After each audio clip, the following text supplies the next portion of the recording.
Zane, do you remember when you became a whiskey nerd? Oh man, like it was yesterday. I just wanted to say that I'm a nerd. I mean, do you remember like some of the whiskey nerd mistakes you made? Oh man, I made plenty of mistakes. I mean, there was this one night when I went out and I was going to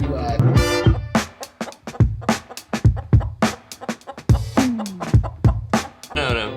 I'm talking like whiskey purchasing mistakes that noobs make. Oh, okay. Now I'm tracking on the story. So I thought today we would talk about buying mistakes that whiskey noobs make. That sounds like a great idea. So Let's do that right after this.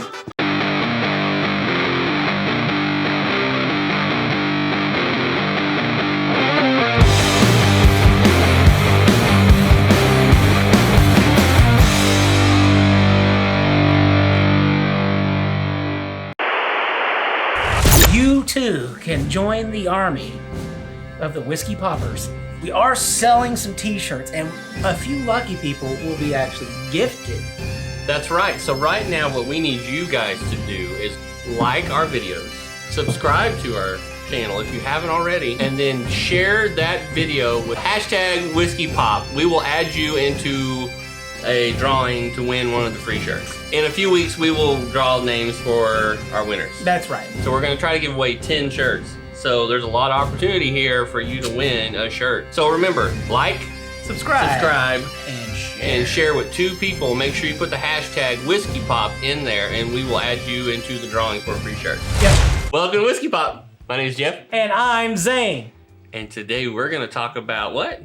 How we are experts. We are not experts. Can you quit telling everybody that? Today we're going to talk about mistakes whiskey noobs make. And boy, we all made plenty, right? Yes, we made plenty, and that's how come we are now experts. What are we drinking today?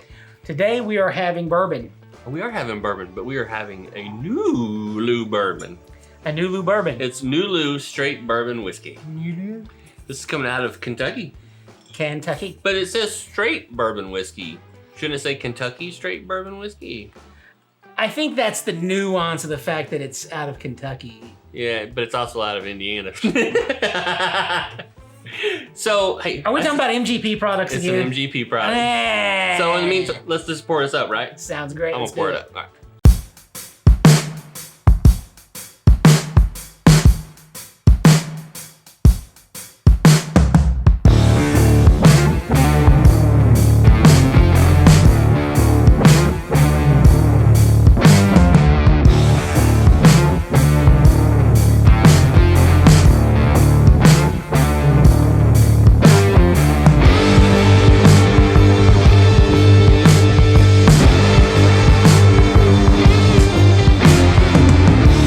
Ready to do this? I am ready. All right, let's go in. Oh. You know, I haven't drank much this week. Well, you know, that's funny because I have not actually either. So it's like, and we got these nice new glasses. So a viewer of ours, Travis, down in Texas, sent us a whole bunch of Whiskey Pop glasses. Now we have Whiskey Pop logo Glencairn glasses. That's because we're not experts.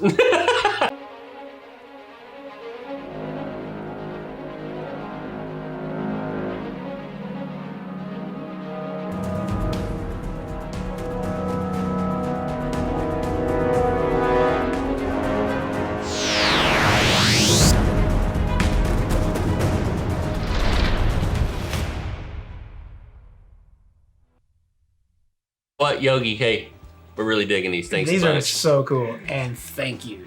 All right, so let's try this thing. Okay, let's do it. I've been dying to try this. I've been dry. My mouth is dry. Are you gonna try it? I'm doing it. What are you waiting on? Ooh. Oh, I cannot wait to take this apart piece by piece. When? On Friday's second pour. Because this is going to be a fun one. Yeah, for sure. So, man, I cannot wait. So as we're enjoying our whiskey and talking about all things noobed and mistaking, Yeah. our first mistake that noobs make is Chasing unicorns.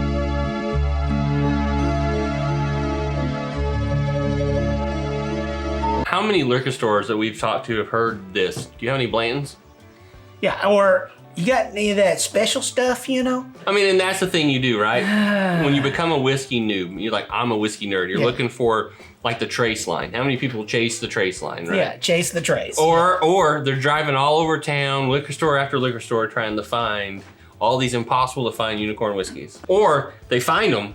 Yes. And then they start stacking them up in their house on their shelves and posting them on Instagram and talking about them. And why is this a mistake? Well, there's several reasons. There's a whole bunch of reasons. But one of the biggest ones is that you end up not drinking your whiskey.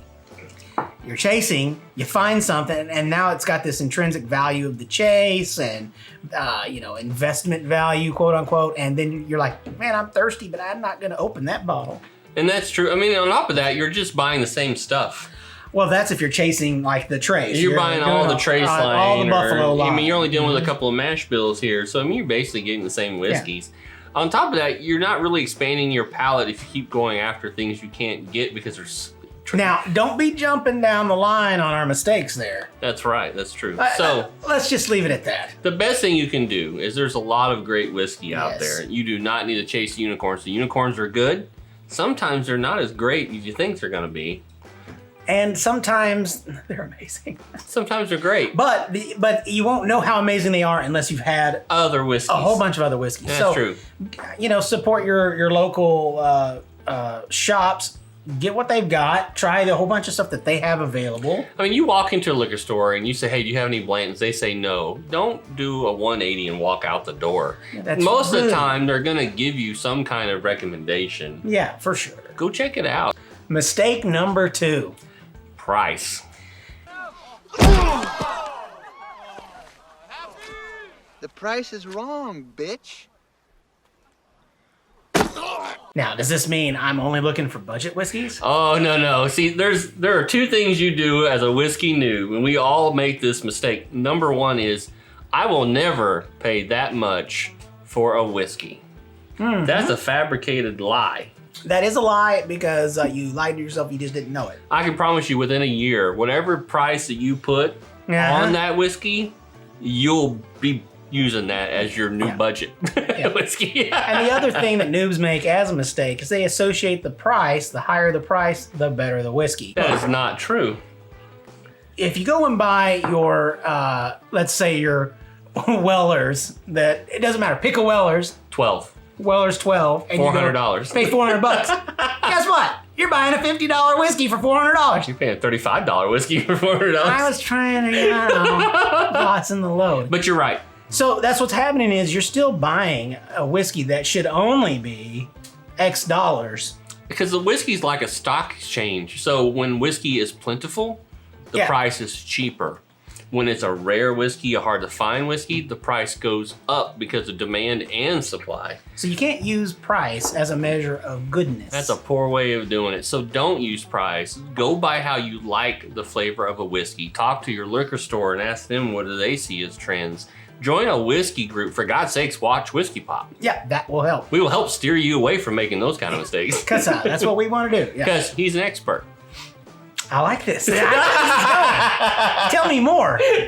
Now, with price, it also means that there are outliers out there. There are things that are rare that really are expensive. Well, yeah, and we're not saying things that even when it comes down to it, rye whiskeys are going to be more expensive, and the process is a little different. Yeah. So that there is costs, and lots of times aged whiskeys cost more because there's less of it per barrel. Right, because by the time they maybe take it out of the barrel, there's only half a barrel in there. It's going to cost more because they've lost so much. But that doesn't actually necessarily mean it's going to taste that great compared to some other ones. That's very true too. So, but still, price is kind of just off and on there. So don't let price be your driving factor for whiskey. Number 3, drink responsibly.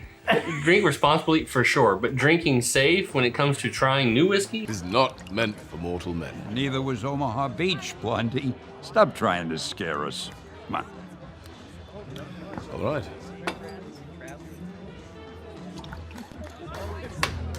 Excelsior. Yeah, this is a big thing. I mean, let's just put it on my shoulders. I'll take this one for the team.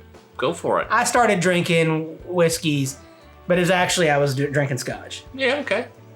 I stuck with Scotch. And that's all you drink? Yeah, for a long time. Is because I knew I liked Scotch and I didn't want to spend money into something I wasn't sure about. And so I just played it safe. And that's a mistake. think of all the things I was missing. You know how much bourbon you were missing out on? At a good price. When it was cheaper and available. Yeah. So that's the kind of thing that you see people do is they get something that they like and then they don't try other things. Yeah. Or put the money investment on something that is just completely different. I say try. And I think you're right, because we see that in the opposite ways. We'll see guys that started on bourbon and they've never traveled into the Scotch. Yeah. They're like, I just stick with bourbon. But you're really passing up a whole subcategory that's bigger and wider open than bourbon even is. Yeah. And there's so much more experience going on in there. Well, there's the whole sayings of, you're getting a rut, there's a reason for it. You got to get out of that one lane. This is the one time we tell people, don't stay in your lane. Don't stay in your lane. Because if nothing else, finding something else that's out there and you're like, that sucks. It really helps you appreciate the lane that you were in. Or if it's something that you do like outside of that initial lane, then you're like, ooh, wonder what other avenues. And then you can start, And we'll hear things where viewers or whiskey drinkers will say, well, I can't afford to just go out and buy a whiskey I've never had before. The bottle's, $100. Yeah. And you're like, okay, so don't do that. Go to a bar that serves that whiskey and try a glass. Absolutely. That's way cheaper than a bottle. Yeah. You can try a whole bunch of different whiskeys and find new scotches that you just love. Yeah. Then go buy those. Yeah, you could take $100 bill and try 8 different whiskeys. Yeah, for sure. And on a good night. On a good night, yeah. And then you know what you might want to try out as a whole bottle. I mean, it makes sense. Because one of the things you'll find out about whiskey, you may try some and go, I really just didn't like that. But then you come back to it. Yeah. And you're like, I love this. Why did I So what are we like going to come back to here in a little bit? I'm going to come back to this whiskey right Well, now. I mean, not this one. You're talking about Calumet? Calumet. Yeah, so I know we hurt one of our viewers' feelings really bad because he loves Calumet. Does he? Sorry, Wes. I mean, I admit that I can be wrong as an expert. I can be wrong. So get out of the lane, try some new stuff. Don't be afraid to explore. That's one thing noobs do is they get into this little spot and they just stay in it. So the next mistake that happens with noobs. Number 4, caught up with popular brands. Well, that's where I see things just a little differently. Contract or no, I will not bow to any sponsor. Sorry you feel that way, but basically it's the nature of the beast. Maybe I'm wrong on this one, but for me, the beast doesn't include selling out. Garth, you know what I'm talking about, right? It's like people only do things because they get paid. Yes. We assume that because we hear about it more makes it better. Oh yeah. Or it's what's around and you've seen the bottles and so on. Lots of times that's just because it's overexposed. I mean, well, you get on social media and you see everybody buying all these Buffalo Trace line whiskeys, right? And they're posting them, they're putting them on their tables, they're taking pictures of them. It just drives you as a whiskey noob that, I've got to get these because clearly those are the whiskeys I should be buying. Or the same way I see people who get makers. Man, next thing you know, a guy will fall in love with whiskey. He tries Maker's Mark. That's all he's ever tried. Yeah. Next thing you know, he's like buying a barrel next week. Well, dude, come on, man. You make a good point with that. I mean, especially, just like the Trace products or anything else, it's that same idea that's just what, that you get caught up in because of its popularity hype. Mm-hmm. But, remember, we tried Makers, right? We got a couple of Makers, and they're just kind of hit and miss. So, but the funny thing is when we had the Luchadors on, they were like, I'm going to die with that whiskey. He was into it, and it made me go, well, maybe I missed it. Yeah, so I was like, I think I need to retry the Makers. Well, there's a Maker's Mark 46 right now people are really loving. Yeah. So we may have to bring that in and review it soon because it's really gaining some ground and people are fighting for it, and we'll have to try that. But you're right.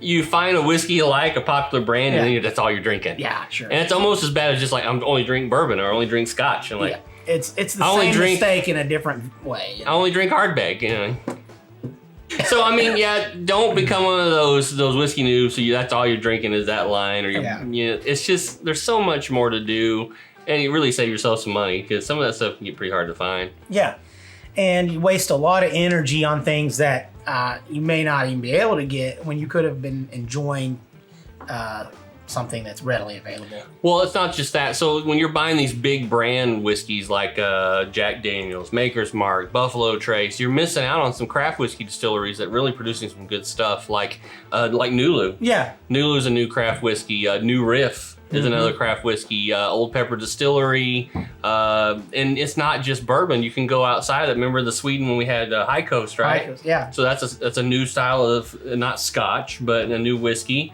And then Natterjack, those guys in the new Irish whiskey that's being done in a different way. So there's a lot of new stuff out there. It's not the big brand guys that you can try. Yeah, which also takes you to that next mistake you can make. Drinking Fireball? No, Fireball. That's number 8. Number 5 on our list is when you pick something out because of just the packaging.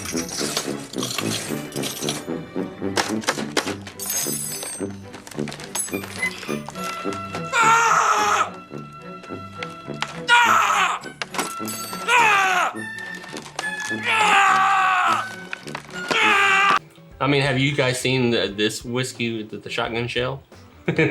Or maybe this one with the Uzi gun. Actually, I think that's a Tommy gun, but that Uzi, Tommy, whatever you want to call it. Yeah. So there is a difference. Now, what you don't want to do though is buy your whiskey based on packaging. No, for sure. Sure, it's hard not to want to do that when he's got this beautiful packaged. I mean, bottle. when you've got a bottle packaged right there next to a beautiful bottle of Coca-Cola, and it's all in one box, and you're just like, oh! I just saw that this week. Try not to do that. I mean, I'm just saying. But I mean, it is good. It's good. It's good to compare like Kings County. Yeah. Very plain bottle, and I think we're gonna review another bottle coming up. It's one up out of Minnesota. It's another very plain bottle. It is, and I find that subtlety in the bottle in this industry tends to actually go the opposite direction. It's usually some specialness. Well, that means they're putting a lot more of their money, not in their marketing, but into their whiskey itself. In the meantime, you guys continue to be geeky this week. Please be sure to like, share, and subscribe. And don't forget, second pour is coming on Friday, because we're going to review this Nulu bottle, because you do not want to miss this one.